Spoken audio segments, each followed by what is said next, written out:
HMPV virus మీద అంటే ఎలాంటి జాగ్రత్తలు తీసుకోవాలని మీరు సూచనలు ఇస్తున్నారు సార్? హెచ్ఎంపీవీ వైరస్ అనేది మనకు ఎన్నో వైరసెస్ ఉన్నాయి. ఆ వైరస్లో ఇది one type of virus. Long బ్యాకే ఇది 2001లో ఇది కనుక్కొన్న అప్పుడే తెలిసింది దాని గురించి.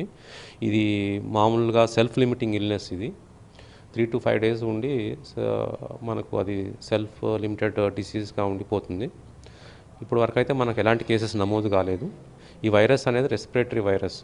మనకు ఈ రెస్పిరేటరీ ట్రాక్ట్ ఏదైతే ఉందో ముక్కు కానివ్వండి, నోరు కానివ్వండి, లేకుంటే కళ్ళు కానీ ఎక్కువ టచ్ చేయకపోవడము, వ్యక్తిగత శుభ్రత పాటించడము, ఆహారం తీసుకోవడము, సమూహాల్లో ఎక్కువ మంది గుంపులలో తిరగకపోవడము, మాస్క్ ధరించడము, శానిటైజర్ వాడుకోవడము, ఇలాంటి ప్రికాషన్స్ తీసుకొని మనం దీన్ని ప్రివెంట్ చేసుకోవచ్చు. ఒకవేళ డిసీజ్ లక్షణాలు ఏమన్నా మనకు ఫ్లూ లైక్ సిమ్టమ్స్, ఫీవర్ కానివ్వండి, బాడీ ఏక్స్ కానివ్వండి, ఇలాంటివి ఏమైనా ఉన్నా కూడా ప్రజలు భయభ్రాంతులు కాకుండా వాళ్ళ దగ్గర ఉన్న గవర్నమెంట్ హాస్పిటల్కి వెళ్తే అక్కడ వాళ్ళకి కావాల్సిన డాక్టర్స్, మా దగ్గర ఎంజిఎంలో మనకు స్పెషలిస్ట్ డాక్టర్స్ ఉన్నారు.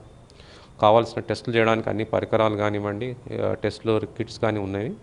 అలాగే పేషెంట్స్ని అడ్మిట్ చేసుకొని వారికి కావాల్సిన పౌష్టికాహారం, వాళ్ళకి ఫ్రీగా ఉచిత భోజనం కూడా ప్రొవైడ్ చేసి వాళ్ళకు ట్రీట్మెంట్ చేయడం జరుగుతుంది.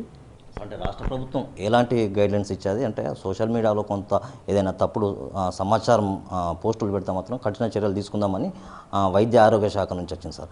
అంటే దీన్ని ఏ విధంగా చూడవచ్చు? ఒకటండి, ఇప్పుడు యాక్చువల్గా వాస్తవాలు వక్రీకరిస్తూ సోషల్ మీడియాలో పెట్టడం వల్ల అనవసరం ప్యానిక్ క్రియేట్ అవుతుంది. ప్రజలు భయభ్రాంతులకు గురవుతారు. ఇప్పుడు ఏదన్నా ఉంటే మనం ఇప్పుడు మా దగ్గర ఏమైనా వస్తే మేము వెంటనే గవర్నమెంట్కి ఇన్ఫార్మ్ చేస్తాం. గవర్నమెంట్ దగ్గర రిలయబుల్ ఇన్ఫర్మేషన్ ఉంటుంది, సో అది కరెక్ట్ ఉంటుంది. కానీ ప్యానిక్ సిచ్యువేషన్ కోసం సోషల్ మీడియాలో ఇవ్వటం ఉన్నప్పుడు గవర్నమెంట్ దాన్ని సీరియస్గానే పరిగణిస్తుంది. గవర్నమెంట్ ఆఫ్ తెలంగాణ పేద ప్రజలకు వారికి ఉచితంగా మంచి ట్రీట్మెంట్ ఇవ్వాలనే కమిట్మెంట్తో ఉంది. ఆ విధంగా మేము కూడా అధికారులను కూడా మేము దాన్ని ఇంప్లిమెంట్ చేస్తాము. ఏదైనా గవర్నమెంట్ గైడ్లైన్స్ ఇస్తే దాన్ని తూచా చెప్పకుండా పాటిస్తాం. సార్ అంటే ఈ యొక్క ఎంజిఎంలో ఎలాంటి ప్రికాషన్ తీసుకుంటున్నారు? అంటే శానిటేషన్ నుంచి మొదలుకొని ఒక వైద్య అధికారి వరకు అంటే మీరు కొంత జాగ్రత్తలు ఉండి ప్రతి ఒక్కరు జాగ్రత్తలు ఉండాలని అంటే ఏ విధంగా చెప్తారు సార్?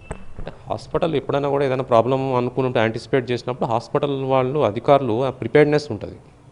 అంటే ఎన్ని కేసులు వస్తాయి, వారికి వచ్చినట్టుగా ఎక్కడ పెట్టాలి, ఐసోలేషన్ ఏమైనా క్రియేట్ చేయాలన్నా గవర్నమెంట్ కొన్ని గైడ్లైన్స్ ఇస్తుంది. ఆ గైడ్లైన్స్ కోసం మేము చేస్తాము. మా దగ్గర వెంటిలేటర్ సౌకర్యం ఉంది, ఆక్సిజన్ బెడ్స్ ఉన్నాయి. అవసరమంటే ఐసోలేషన్ వార్డ్ క్రియేట్ చేసేసి పేషెంట్స్కి కావాల్సిన ట్రీట్మెంటు స్పెషలిస్ట్ డాక్టర్స్ కూడా రెడీగా ఉన్నారు.